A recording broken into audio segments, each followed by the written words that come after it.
अजीत भाई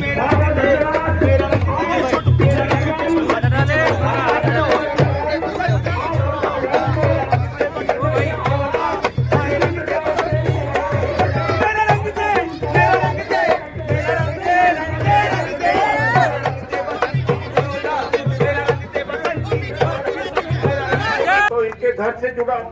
मैं मेलबोर्न जब गया, इनके बड़े भाई इंताज जी मिले और इनके कॉलेजेज हैं मुझे, और भाई ये कॉलेजेज में लेके, और इतनी बड़ी कीमती गाड़ी में कभी मैं चढ़ा नहीं था, फेरारी लेके पहुंच गए। और पहले बार फेरारी भारत में फेरारी मुश्किल से 400-500 होंगी, एक शहर में वहाँ 400-500 में पड़। मैं गया, इनका कॉलेज देखा। ऑस्ट्रेलिया से कौन छोड़ करके यहाँ आता है भाई? ऑस्ट्रेलिया से कोई छोड़ के नहीं आता। जितने गुजराती हैं, जितने संघी हैं, आरएसएस वाले विदेश गए तो भारत में आते नहीं, ये आए हैं आपकी सेवा के लिए। इतने बड़े वोटों से जिता दीजिए कि पहले बार में मंत्री बन जाए। धन्यवाद। बली जी, मेरे बड़े भाई उदित राज जी, पूर्व सांसद और हमारे वरिष्ठ नेता हैं, राजेंद्र मीणा जी, मुरारी जी, भवानी जी, और कुलपाड़ा में यहाँ हजारों की संख्या में आए हुए हमारे प्रिय भाई बहन, आपकी जोश और उत्साह देखकर अब लगता नहीं कि कुछ और कहने को रह जाता, लेकिन फिर भी एक बात तो कहेंगे, मार्जिन कितना दोगे? 100%।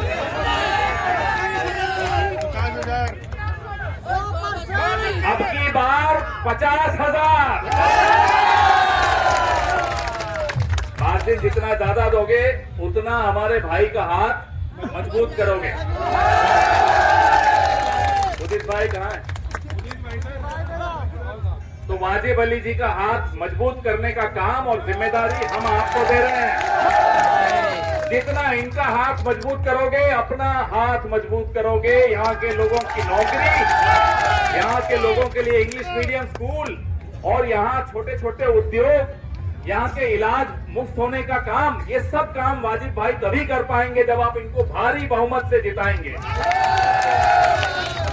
और इनके चर्चे तो पूरे विदेशों में भी होते हैं।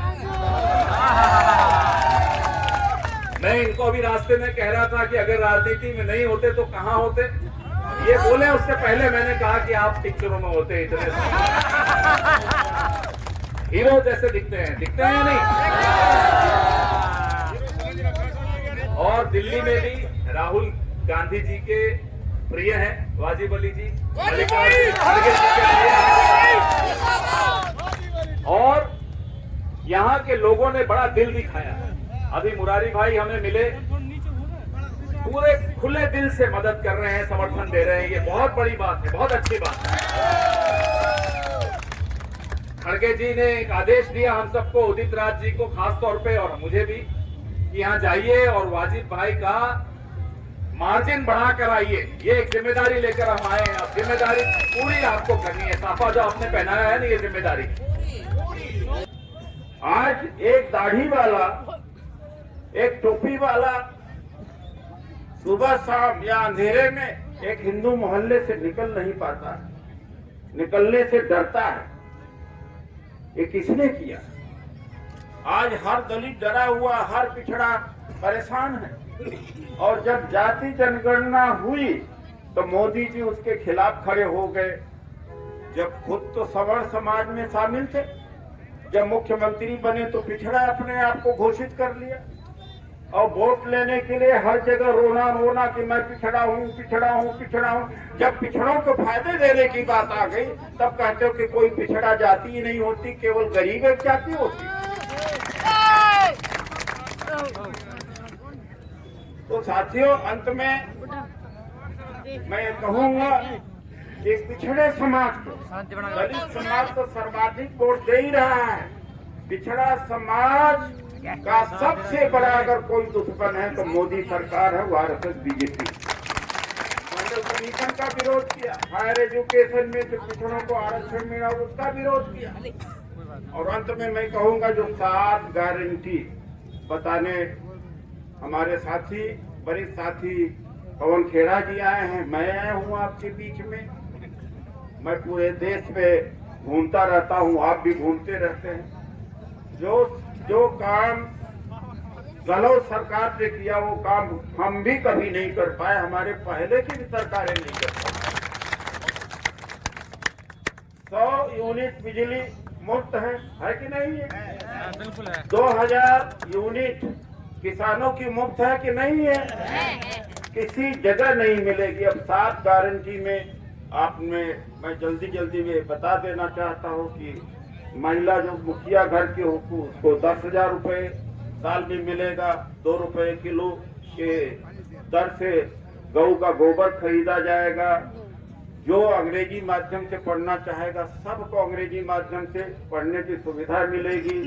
15 लाख रुपया का ऐसी जो आपदा में जो नुकसान होता है किसान आदि का बीमा उसका होगा। फिर कॉलेज में जैसे विद्यार्थी पहुंचेगा लैपटॉप टैबलेट उसको दिया जाएगा, ये सुविधा। ओपीएस जो कर्मचारी हैं, जाटों के हमारे कर्मचारी हैं, मैं यह बात बता के जा रहा हूं कि अगर कहीं गड़बड़ी हुई तो इसका असर सबसे ज्यादा अगर पड़ेगा तो कर्मचारियों के जीवन पर पड़ेगा। रिटायरमेंट के बाद कर्मचारी का जीवन बर्बाद हो जाएगा, 1 रुपया पेंशन नहीं मिलेगी।